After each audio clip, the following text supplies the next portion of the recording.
Hello everyone, welcome to my YouTube channel knowledge Guru Abhinav में।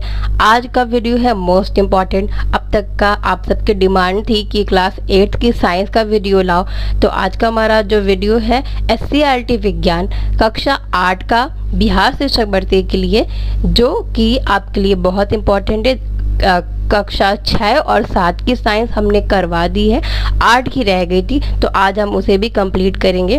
तो हमारा पहला अध्याय है दहन और ज्वाला, चीज़ों का जलना।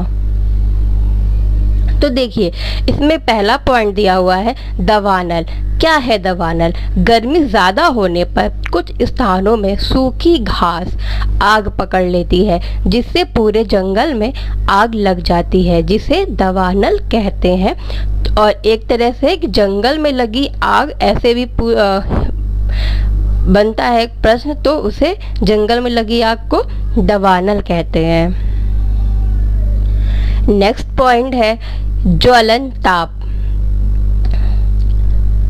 वह तापमान जिस पर पहुंचने के बाद कोई पदार्थ जलना शुरू कर देता है, उस ताप को ज्वलन ताप कहते हैं। देखिए, आपने देखा होगा कि हम कभी भी किसी जब चीज़ को जलाते हैं तो वो तुरंत आग नहीं पकड़ती, जब तक कि वो एक अपने मतलब टेम्परेचर को ना मेंटेन कर ले जलने का, तब तक वो नहीं जलती है। तो उसी को हम क्या कहते हैं? ज्वलन ताप। नेक्स्ट है पेट्रोल का ज्वलन ताप। कैरोसिन के ज्वलन ताप से कम होता है। जो कैरोसिन होता है, मिट्टी का तेल जिसे बोलते हैं, उसके ज्वलन ताप से कम होता है। अगला पॉइंट है कि सफ़ेद फास्फोरस का ज्वलन ताप कभी कम होता है, जिससे यह कमरे के ताप पर जल उठता है। अगला क्या है कि फास्फोरस को सुरक्षित कहाँ करते हैं? पानी के अंदर। तो ऐसे भी प्रश्न बनता है कि फास्फोरस को सुरक्षित कहाँ रखते हैं? तो देखिए, पानी के अंदर। यहाँ पर तो किसी का भी ध्यान नहीं जाएगा कि पानी के अंदर भी हम किसी चीज़ को सुरक्षित रख सकते हैं। तो इसका अगला पॉइंट है आग बुझाने वाले जो संयंत्र होते हैं उसको क्या कहते हैं? तो अग्निशामक।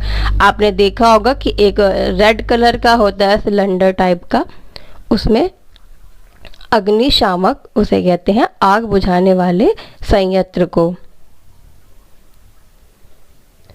अगला है कि किसी भी पदार्थ को जलने के लिए 3 चीज़ों का होना आवश्यक है। पहला, ज्वलनशील पदार्थ का होना। दूसरा है ज्वलन ताप तक पहुंचने का उपाय। और तीसरा है हवा की ज़रूरत। नेक्स्ट है दहन। ऑक्सीजन की उपस्थिति में ज्वलनशील पदार्थों के जलने पर ऊष्मा और प्रकाश उत्पन्न होने की प्रक्रिया दहन कहलाती है। अगला टॉपिक है मोमबत्ती। मोम एक ईंधन है, ऊर्जा का रूप है।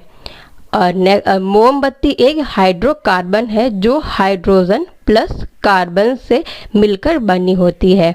और थर्ड पॉइंट है मोम मधुमक्खी के छत्ते से भी निकलती है। तो इसे आप याद रखिएगा। मोमबत्ती की ज्वाला के 3 क्षेत्र होते हैं। पहला, बाहरी भाग। यह भाग नीला और अदीप्त होता है।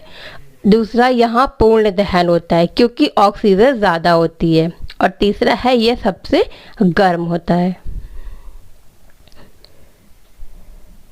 दूसरा है वो पहला भाग था, ये दूसरा भाग है। वो पहले भाग के 3 पॉइंट थे, ये हमारा दूसरा भाग है मध्य भाग।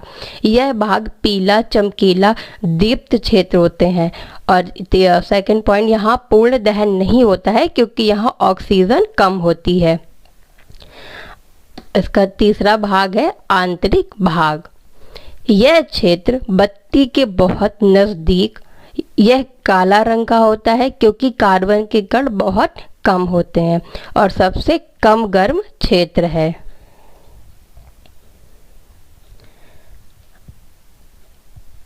अगला टॉपिक है आग के फैलाव को रोकने हेतु उपाय। तो देखिए क्या उपाय है। पहला, दाह पदार्थ को हटा देना।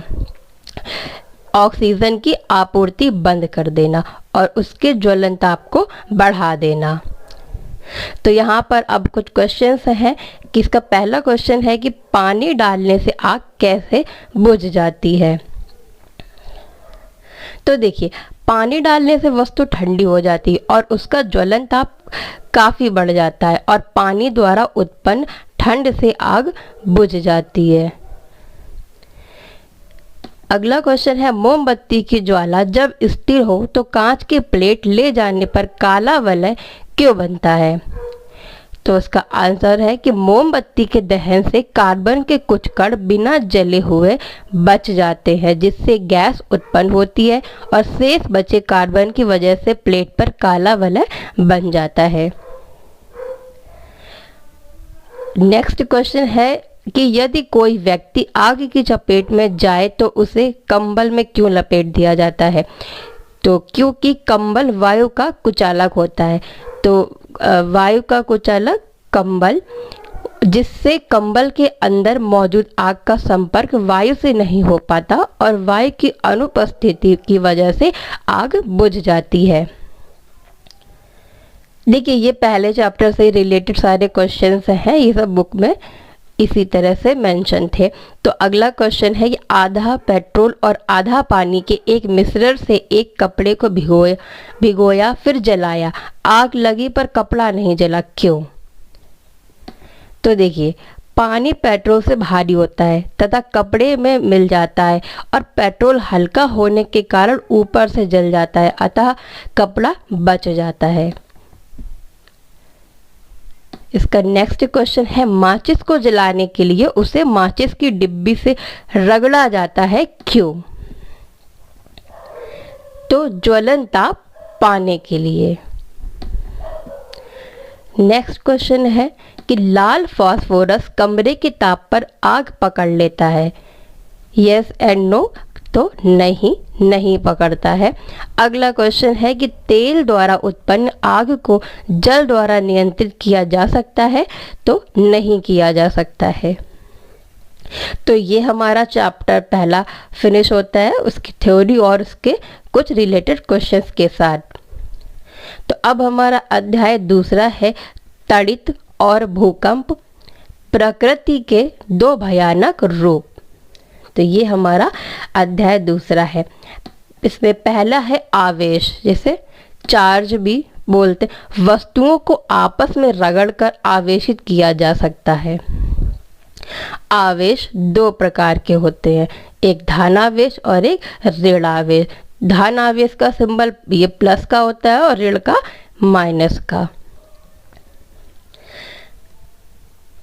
नेक्स्ट पॉइंट है कि समान आवेश एक दूसरे को प्रतिकर्षित करते हैं और जो असमान आवेश है वो एक दूसरे को आकर्षित करते हैं। नेक्स्ट है स्थिर आवेश, रगड़ द्वारा उत्पन्न विद्युत आवेश।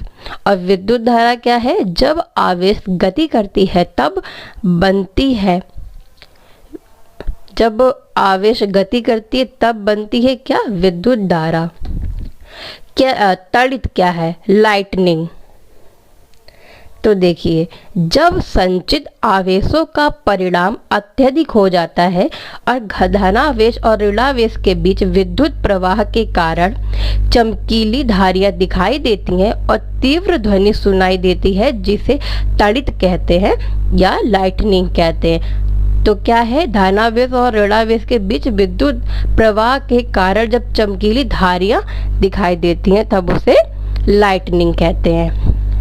नेक्स्ट टॉपिक है भूकंप। क्या है भूकंप या अर्थक्वेक। देखिए, भूपट्टी के अंदर गहराई में विक्षोभ के कारण भूकंप आते हैं। तो ये तो भूकंप का कारण हो गया कि भूपट्टी जो होती है उसके अंदर गहराई में विक्षोभ के कारण भूकंप आता है। बाढ़, भूस्खलन, सुनामी भूकंप से ही आते हैं। ठीक है। नेक्स्ट है कि पृथ्वी 3 संकेंद्री परतों से बनी है। कौन सी परतें, पहली क्रोड, दूसरी प्रवार या और तीसरी परपटी। क्रोड को कोर कहते हैं, प्रवार को इंग्लिश में मेंटल और परपटी को क्रस्ट। कोर, मेंटल, क्रस्ट, ये तीनों पृथ्वी की परतें हैं। इसमें दो प्लेटों का एक झटके के साथ अलग होना या टकराना भूकंप का प्रमुख कारण है। नेक्स्ट पॉइंट है कि भूकंप तरंगों को सिस्मोग्राफ या भूकंप लेख से मापा जाता है और भूकंप की विनाशी ऊर्जा की माप रिएक्टर पैमाने पर की जाती है। तो देखिए यहाँ से पहला तो सिस्मोग्राफ और दूसरा रिएक्टर स्केल, तो इन दोनों में आप डिफरेंस जरूर याद रखिएगा कि इसमें भूकंपी जो तरंगों को नापते हैं या मापते हैं और इसमें भूकंप की विनाशी ऊर्जा की माप की जाती है किससे, रिएक्टर पैमाने से। अब इसमें एक क्वेश्चन है कि सर्दियों में स्वेटर उतारते समय चिट-चिट की आवाज़ क्यों आती है। आपने देखा होगा सर्दियों में अक्सर ऐसा होता है कि जब हम कपड़ों को स्वेटर जो होते हैं उन्हें जब उतारते हैं तो चिट-चिट की आवाज़ आती है। कभी कभी आपने प्लास्टिक की चेयर पे भी जब बैठते होंगे तब भी ऐसी आवाज़ आपको आई होगी। तो किस लिए आती है, देखिए स्वेटर जो होता है हमारे शरीर पर रगड़ से आवेशित हो जाते हैं और आवेशों के आकर्षण प्रतिकर्षण के कारण चिट-चिट आवाज आती है। रिएक्टर स्केल भूकंप की तीव्रता मापने का पैमाना होता है। स्केल में 1 से 9 तक मापक बिंदु होते हैं। तो आपसे पूछ सकता है कि रिएक्टर स्केल में मतलब डिजिट दे देगा कि कहाँ से कहाँ तक मापक बिंदु होते हैं। 1 से 9, 1 से 8, 1 से 10 तक भी दे सकता है। तो हमारा क्या हो जाएगा, 1 से 9 याद रखिएगा, 1 से 9 तक मापक बिंदु होते हैं। इसकी खोज की थी चार्ल्स रिएक्टर ने, जो इन्हीं के नाम पर रिएक्टर स्केल भी पड़ा। नेक्स्ट है कि सिस्मोग्राफ भूकंपी तरंगों को मापा जाता है। उपकरण में एक कंपन रॉड या एक पेंडुलम होता है। अगला अध्याय हमारा तीसरा है फसल उत्पादन एवं प्रबंधन। निराई क्या है, खरपतवार हटाने की प्रक्रिया को निराई कहते हैं। अगला है सिंचाई के आधुनिक तरीके, छिड़काव तंत्र और ड्रिप तंत्र। देखिए बहुत आराम से पढ़िएगा कि क्लास 3rd 4th की साइंस ईवीएस नहीं है, ये हम 8th की साइंस पढ़ रहे हैं। तो यहाँ पे जल्दबाजी करने की कोई ज़रूरत नहीं। प्लीज़ कमेंट पे ये मत कहिएगा कि आप अपनी स्पीड बढ़ाइए। मैं चाहती हूँ कि आपसे कोई भी पॉइंट मिस ना हो, मैं अच्छे से आपको ये समझा पाऊँ। क्लास 8 की है तो थोड़ा सा लेवल भी अच्छा होता है कि और क्वेश्चंस भी मोस्टली इन्हीं सब से बनते हैं और ये काफ़ी अच्छे टॉपिक अच्छे तरह से इसमें डिस्क्राइब भी कर रखा है बुक में। तो उसी से आपके लिए ये नोट्स बने हैं कि सिंचाई के आधुनिक तरीके क्या हैं, छिड़काव तंत्र और ड्रिप तंत्र। खाद और उर्वरक में अंतर क्या है, तो देखिए खाद एक प्राकृतिक पदार्थ है जो गोबर, मानव अपशिष्ट एवं पौधों के अवशेष के विघटन से प्राप्त होता है। और उर्वरक क्या है, उर्वरक एक अकार्बनिक लवण है। तो कार्बनिक अकार्बनिक में भी पूछ सकता है, तो अकार्बनिक लवण क्या है, उर्वरक। नेक्स्ट अंतर क्या है इसका, खाद खेतों में बनाई जाती है और उर्वरक उत्पादन जो होते हैं फैक्ट्री में बनाए जाते हैं। खाद से मिट्टी को ह्यूमस प्रचुर मात्रा में मिलता है और उर्वरक को मिट्टी से ह्यूमस प्राप्त नहीं होता है। नेक्स्ट पॉइंट है खाद में पादप पोषक कम मात्रा में होते हैं। उर्वरक में पादप पोषक नाइट्रोजन, फास्फोरस, पोटेशियम प्रचुरता में होता है। तो ये खाद और उर्वरक में अंतर। अगला है केचुआ। देखिए खेती की बात है या किसानों की बात है और वहाँ केचुआ की बात ना हो तो ऐसा हो नहीं सकता। तो केचुए को पहले तो किसानों का मित्र भी कहा जाता है, जो मिट्टी को उलटता पुलटता रहता है और मिट्टी भुरभुरी जिससे बनी रहती है, मतलब ठोस मिट्टी नहीं होती वहाँ पर, वो भुरभुरी बनी रहती है ताकि वहाँ की मिट्टी नम बनी रहे। इसलिए केचुआ किसानों का मित्र भी कहलाता है। अगला अध्याय है 4th हमारा, कपड़े तरह तरह के, रेशे तरह तरह के। भाई कपड़े तरह तरह के होते हैं तो तरह तरह की उनकी क्वालिटी भी होती है। तो एक्रेलिक ऊन के समान गुण होते हैं, स्वेटर के निर्माण में या शॉल या कंबल के निर्माण में इसका उपयोग होता है। सबसे पहले तो जो एक्रेलिक है वो एक संश्लेषित रेशा है। पहला यहाँ पे कुछ क्वेश्चन है। जलने पर जलते हुए बाल की गंध देता है रेशम, और जलने पर जलते हुए कागज की गंध देता है सूती, और जलने पर उबलती हुई फली का गंध देता है नायलॉन। तीनों ही अंतर है, याद रखिएगा ये आप। अगला है रेयॉन। रेयॉन एक संश्लेषित रेशा है। रेयॉन को नकली रेशम भी कहा जाता है। रेशम के समान गुण होते हैं इसमें, और रेयॉन का पहला कारखाना जो 1946 में केरल में स्थापित हुआ था। नेक्स्ट है पॉलिस्टर। उपयोग बोतल, बर्तन, तार, फिल्म बनाने में, और ये एक संश्लेषित रेशा है। नायलॉन पैराशूट तथा रस्सी बनाने में संश्लेषित रेशा ये भी है। निर्माण कोयला, जल तथा वायु से किया जाता है। अगला है संश्लेषित रेशे प्लास्टिक कचरा। तो देखिए प्राकृतिक रेशे क्या है? कपास, ऊन और सिल्क। संश्लेषित रेशे क्या है? रेयॉन, नायलॉन, पॉलिस्टर या डेकॉन, टेरिलिन। उसके अगला है कपास। सेल्यूलोज का बहुलक होता है। कृत्रिम रेशे के नाम से रेयॉन को जाना जाता है। प्रथम पूर्णतया कृत्रिम संश्लेषित रेशा क्या है? Nylon. Parachute, brush, sleeping bag, seat belt, मशीनों की गियरिंग बियरिंग जो होती है नायलॉन 66 की होती है। नायलॉन 66 के खोजकर्ता वॉलेस कैरोथर्स थे।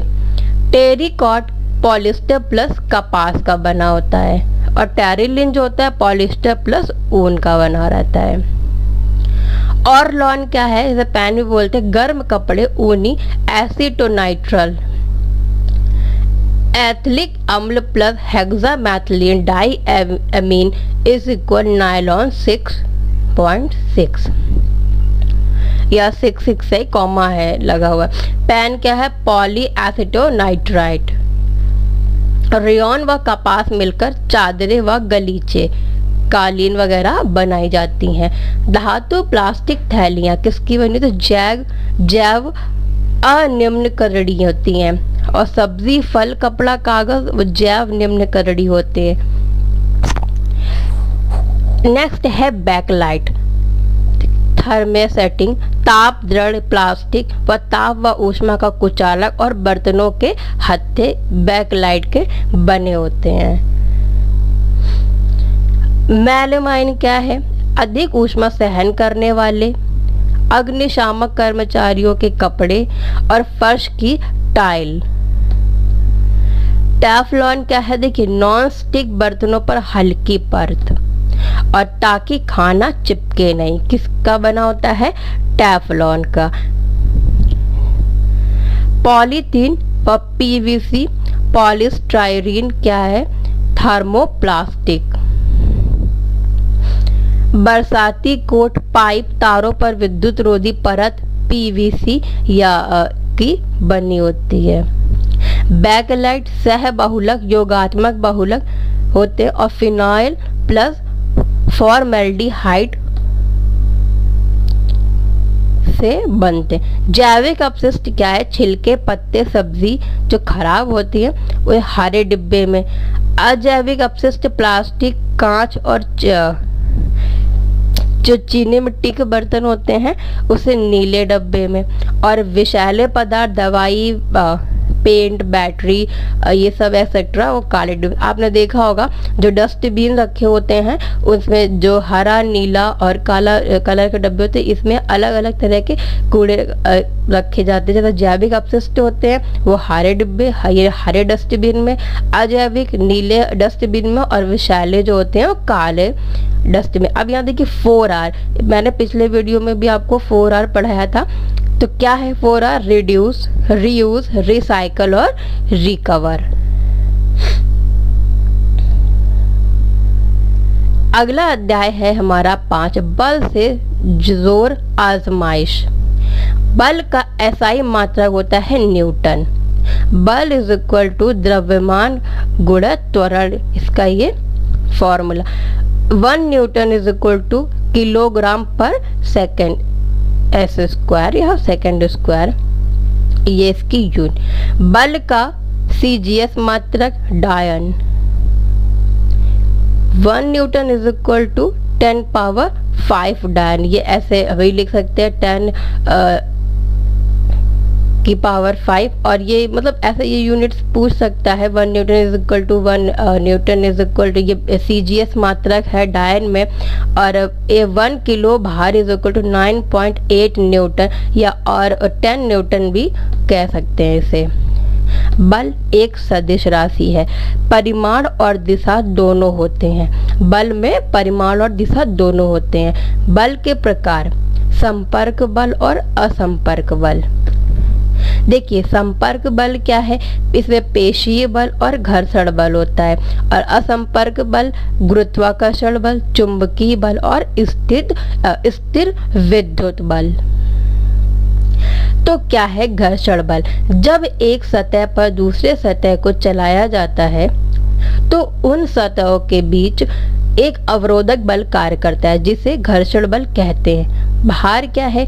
किसी वस्तु का भार पृथ्वी द्वारा उस पर लगे गुरुत्व बल के बराबर होता है। भार का एसआई मात्रक होता है न्यूटन, और 1 किलोग्राम भार इज इक्वल टू 10 न्यूटन के बराबर होता है। स्थिर वैद्युत बल एक आवेशित वस्तु द्वारा किसी दूसरी आवेशित अथवा अनावेशित वस्तु का लगाया गया बल स्थिर वैद्युत बल कहलाता है। किसी वस्तु को धक्का देना या खींचना अन्योन क्रिया या अंतःक्रिया होती है। रस्साकसी के खेल में देखिए अगला पॉइंट है कि रस्साकसी, जो रस्सी को खींचते हैं दोनों लोग अपने अपने तरफ, उसे रस्साकसी का खेल बोला जाता है। उसमें 2 बलों द्वारा विपरीत दिशा में बल लगाया जाता है। भाई दोनों ही लोग अपने अपने तरफ बल लगाते हैं तो वो दोनों तरफ से विपरीत दिशा में बल लगता है।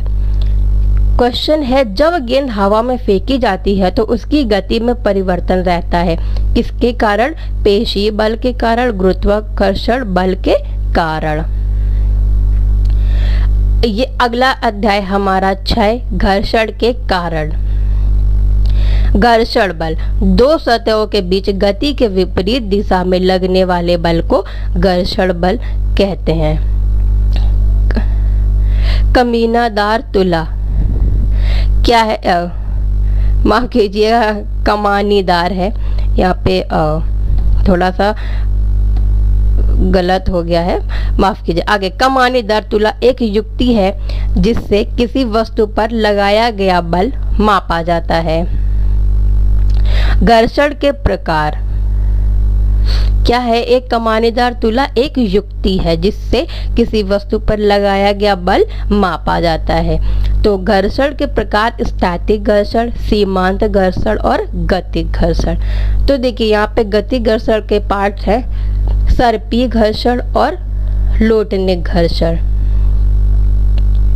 क्या है? स्थैतिक घर्षण, जब किसी वस्तु को उसकी विराम की स्थिति से गति में लाने का प्रयास किया जाता है तो घर्षण उत्पन्न होता है, जिसे स्थैतिक घर्षण कहते हैं। स्थैतिक घर्षण का मान सर्पीय घर्षण के मान से अधिक होता है, तो एक पॉइंट ये भी है एक्स्ट्रा लिख। सीमांत घर्षण क्या है? जब किसी वस्तु पर बल लगाया जाता है और वस्तु चलने को हो जाती लेकिन चलती नहीं, इन सतहों के बीच लगने वाला घर्षण बल जो होता है वो सीमांत घर्षण कहलाता है। अगला है सर्पीय घर्षण, जब एक सतह पर दूसरे सतह को चलाया जाता है और यदि सतह परिवर्तित किए बिना चलता है तो उस सतहों के बीच लगने वाला बल सर्पीय घर्षण बल कहलाता है।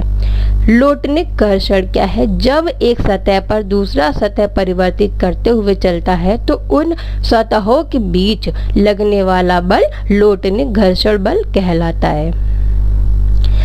अगला है कि देखिए यहाँ पे वाहन में गति संभव, पृथ्वी पर चलना और दीवार पर कील ठोकना, ये घर्षण के कारण ही होता है। अगला, चप्पल या जूते की तली खांचेदार और साइकिल कार ट्रक के टायर खांचेदार, घर्षण बढ़ाने के कारण और घर्षण कम के लिए चिकनी तली होती है। ये सब घर्षण बढ़ाने के होते हैं और कम करने के लिए जिसकी चिकनी तली। भाई इसमें तो खांचेदार वगैरह दिया है। भाई सब चप्पल या जूते की आपने तली देखी होगी, वो बराबर नहीं होती है, ऊपर नीचे उसको थोड़ा रफली बनाया जाता है ताकि चलने पर घर्षण उत्पन्न हो। तरल घर्षण क्या है? मछली का तैरना, नाव का जल में चलना। वस्तु तथा गैस के बीच घर्षण बल द्रव्य की अपेक्षा कम होता है। अगले पॉइंट्स हैं, घर्षण बल की दिशा विपरीत होती है। जब गेंद को समान वेग से फेंकेंगे तो गेंद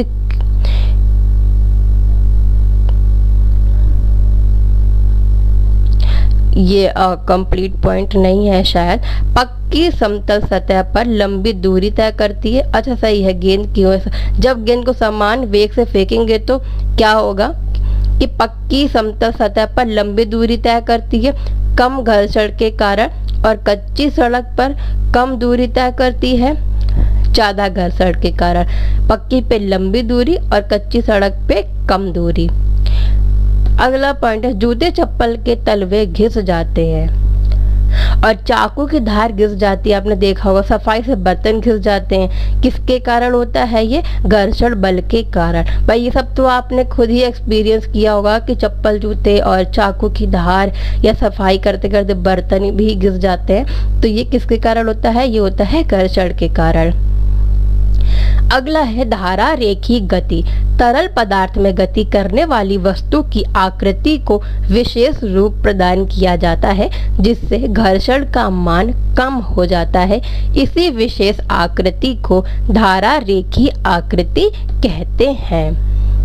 एग्जाम्पल है, हवाई जहाज, नाव धारा रेखी आकृति दी जाती है ताकि हवा जल में कम से कम घर्षण हो सके। अगला अध्याय है सूक्ष्म जीवों का संसार। 7वां है अध्याय सूक्ष्म जीवों का संसार, सूक्ष्मदर्शी द्वारा आंखों देखा। क्या है? पहला पॉइंट इसमें है, सूक्ष्म जीवों के 5 प्रमुख वर्ग होते हैं: जीवाणु, प्रोटोजोआ, कवक, शैवाल, विषाणु या वायरस। पहला है जीवाणु यानी बैक्टीरिया। जीवाणु के बारे में सर्वप्रथम एंटोनी वॉन ल्यूवेनहॉक ने बताया था। तो आपसे पूछ सकता है ये भी, जीवाणु अति सूक्ष्म तथा लगभग सभी जगह पाए जाते हैं, यानी बैक्टीरिया सभी जगह लगभग पाए जाते हैं। नेक्स्ट है प्रोटोजोआ। प्रोटोजोआ का शाब्दिक अर्थ है प्रथम जंतु। विषम पोषी होता है और इसके अंदर भोजन निर्माण की क्षमता नहीं होती है। एग्जाम्पल अमीबा और पैरामीशियम, ये प्रोटोजोआ होते हैं। अगला है कवक। एक कोशिकी और बहुकोशिकी होते हैं। 2 प्रमुख वर्ग होते हैं, मोल्ड्स और खमीर के रूप में कवक के। अगला है शैवाल। शैवाल स्वपोषी होता है और शैवाल वह होते हैं जिनमें जड़, तना, पत्ती, हरे पौधे आदि का अभाव होता है। एग्जाम्पल स्पायरोगायरा, ये शैवाल। शैवाल ताजे जल, समुद्री जल, कीचड़ एवं नदी तालाबों में भी पाए जाते हैं। भाई जो शैवाल होते हैं वो ताजे जलों में भी, समुद्र के जल में भी और गंदे नाली के या नदी के पानी में पाए जाते हैं। शैवाल में 3 प्रकार के वर्णक पाए जाते हैं। वर्णक मतलब जो रंग होते हैं उसे हम वर्णक भी बोलते हैं। पहला हरा, लाल और भूरा, ये 3 रंग के वर्णक या शैवाल पाए जाते हैं। अगला है विषाणु यानी वायरस। अति सूक्ष्म है, आकार 0.015 से 0.2 माइक्रोन तक ही होता है। रोग खसरा, चेचक, पोलियो आदि। और सबसे ज्यादा तो आपने अभी याद ही होगा कि विषाणु एक कोरोना भी था TMV टोबैको मोज़ेक वायरस। यह तंबाकू की पत्तियों में मोज़ेक रोग उत्पन्न करते हैं। नेक्स्ट है मुख एवं खुर रोग जो विषाणु होते हैं जिसे FMDV बोलते हैं, ये मवेशियों में मुख एवं खुर रोग उत्पन्न करते हैं। यहाँ पे एक नोट है कि विषाणु सजीव और निर्जीव के बीच की एक कड़ी होता है, ना तो ये निर्जीव पूरी तरह से होता है ना ही ये सजीव होता है, तो उसके बीच की कड़ी को हम विषाणु कहते हैं। ऐसे भी पूछ सकता है, ये पूरा ही लिखा होगा सेंटेंस आपको और पूछ लेगा, फिर ऑप्शन में दे देगा विषाणु, बैक्टीरिया, शैवाल, कवक या जो भी, तो विषाणु याद रखिएगा। अगला है निर्जलीकरण, डिहाइड्रेशन क्या है? फलों तथा सब्जियों से नमी निकाल देने की प्रक्रिया को निर्जलीकरण कहते हैं। पाश्चुरीकरण क्या है? दूध को 70 डिग्री सेंटीग्रेड पर 15 से 30 सेकंड के लिए गर्म करने के बाद जल्द ही ठंडा करके भंडारित करने की प्रक्रिया को पाश्चुरीकरण कहते हैं। देखिए ये आप टेम्परेचर याद रखिएगा, क्वेश्चन पिछले एग्जाम में पूछा गया है यहाँ से कि दूध को कितने टेम्परेचर पे गर्म करते हैं और कितनी देर के लिए गर्म करते हैं, तो इतनी तो आप दिमाग में अपने फिक्स कर लो कि 70 डिग्री सेल्सियस पर 15 से 30 सेकंड के लिए गर्म करते हैं, उसके बाद तुरंत ठंडा करने की प्रक्रिया पाश्चुरीकरण कहलाती है। दूध से दही जमने में और नाइट्रोजन स्थिरीकरण में सूक्ष्म जीव सहायता करते हैं। अगला है नाइट्रोजन चक्र। पर्यावरण और जीवमंडल के बीच नाइट्रोजन का चक्रीय प्रवाह नाइट्रोजन चक्र कहलाता है। चेचक के टीके की खोज की थी एडवर्ड जेनर ने। नेक्स्ट है कि चीनी को अल्कोहल में परिवर्तित करने का जो प्रक्रम होता है उसे किण्वन बोलते हैं। अगला है पाव रोटी इडली के फूलने का कारण होता है ईस्ट। अगला अध्याय है 8, दाब और बल का आपसी संबंध क्या है? दाब क्या है? प्रति एकांक क्षेत्र पर लगने वाले बल को दाब कहते हैं। दाब बराबर बल बटे क्षेत्रफल। दाब का ये फॉर्मूला, दाब एक अदिश राशि है। SI मात्रक है न्यूटन प्रति वर्ग मीटर या पास्कल। 1 न्यूटन प्रति वर्ग मीटर बराबर 1 पास्कल या 1 पास्कल। बड़े क्षेत्र पर बल लगाने से दाब का मान घट जाता है और ठोस में दाब का मान नीचे की ओर होता है और तरल में दाब सभी दिशाओं में आरोपित होता है। तो देखिए बड़े क्षेत्र में दाब का मान घटता है, ठोस में दाब का मान नीचे की ओर होता है और तरल में सभी दिशाओं में आरोपित होता है। अगला है वायुमंडलीय दाब। पृथ्वी की सतह से ऊपर जाने पर वायुमंडलीय दाब घटता है। पृथ्वी की सतह से लगभग 1000 किलोमीटर तक ऊंचाई तक वायुमंडल फैला हुआ है। पृथ्वी की सतह पर वायुमंडलीय दाब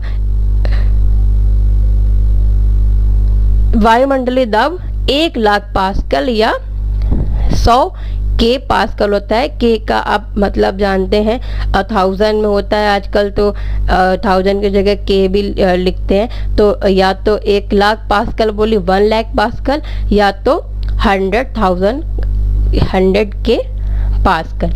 बैरोमीटर इज इक्वल क्या है? वायु, देखिए वायुमंडलीय दाब मापने का जो यंत्र होता है वो बैरोमीटर होता है। इसे पूरा लिख लीजिएगा आप अपना। अगला है उत्प्लावक बल, तरल द्वारा ऊपर मुखी दाब। और बल वह बल जो वस्तु को जल में तैरते हुए रखती है उसे उत्प्लावक बल कहते हैं। भाई आपने देखा कुछ वस्तुएं पानी में तैरती हैं, डूबती नहीं है, किसके वजह से? उत्प्लावक बल के वजह से। अगला है पॉइंट, ठोस द्वारा केवल नीचे दिशा में दाब आरोपित किया जाता है। नेक्स्ट है कि वायु द्वारा आरोपित दाब का मान सभी दिशा में होता है। अगला है द्रव द्वारा आरोपित दाब सभी दिशा में होता है। और जल की गहराई में दाब का मान अधिक होता है। बल और दाब क्या है? बल सदिश राशि, मात्रक न्यूटन। दाब एक अदिश राशि है, मात्रक न्यूटन प्रति मीटर स्क्वायर या पास्कल। अगला है पिन व कील को नुकीला बनाते हैं क्योंकि नुकीले पिन का क्षेत्रफल कम हो जाता है जिससे दाब अधिक लगता है और यह आसानी से कहीं भी प्रवेश कर जाती है। जो कील होती है उसका जो फ्रंट पॉइंट होता है वो नुकीला इसलिए होता है ताकि उससे आसानी से प्रवेश कर जाए, नुकीले पिन का जो क्षेत्रफल कम हो जाए और दाब जब लगे तो वह आसानी से दीवार में, जैसे नहीं कील वगैरह हम लोग लगाते हैं।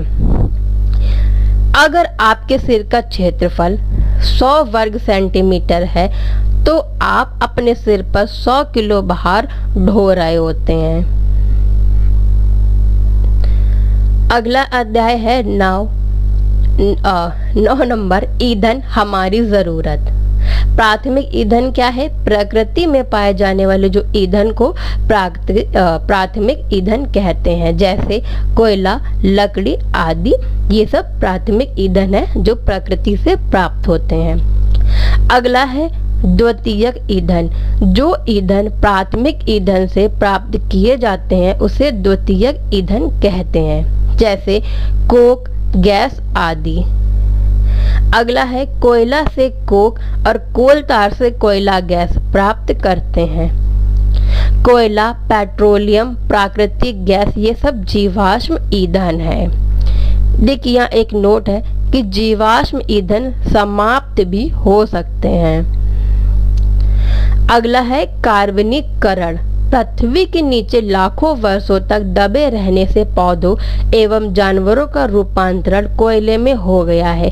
इस प्रक्रिया को ही कार्बनीकरण कहते हैं। भंजक आसवन क्या है?